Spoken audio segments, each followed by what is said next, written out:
আসসালামু আলাইকুম। আশা করি সবাই ভালো আছেন। আমি নুসরাত বলছি। আসুন জেনে নিই যৌনাঙ্গ পরিষ্কার করার জন্য কোন সাবান ব্যবহার করবেন না, কেন। বিভিন্ন পর্নোগ্রাফি মুভিতে খুব ফর্সা চকচকে যৌনাযুক্ত নরনারীর ছবি দেখানো হয়। ওই যৌনাঙ্গ পরিষ্কারের অধিকাংশই কিন্তু মেকআপের ফসল। কাজেই ওই সব দেখে যৌনাঙ্গের রং ফর্সা করতে বেশি আগ্রহীত হওয়া একেবারেই অনুচিত।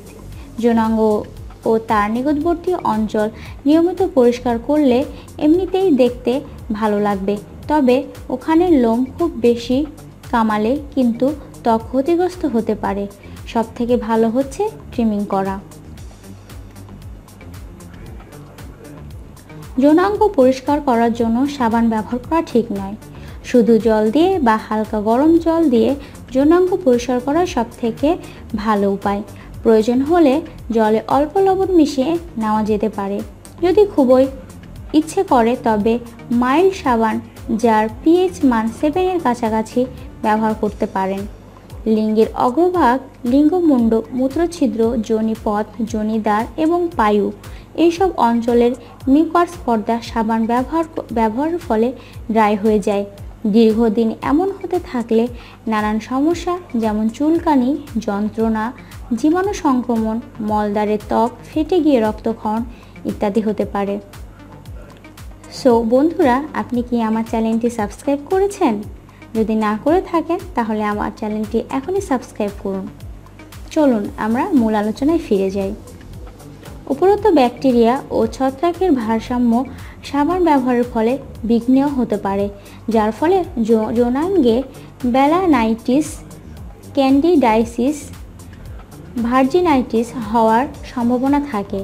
এজন্যই উপরে বর্ণিত অঞ্চলে সাবান ব্যবহার না করতে বলা হয়। তবে যৌনাঙ্গের আশেপাশের অঞ্চলে সাবান ব্যবহার করা যেতে পারে, কিন্তু খেয়াল রাখতে হবে যেন সাবান জল লিঙ্গের অগ্রভাগ, যোনিদ্বার, যোনি বা পায়ুতে না পৌঁছায়। আর সাবান কেনার সময় অবশ্যই দেখে নেবেন সেটা যেন মাইল্ড সাবান পিএইচ মান 7 হয়।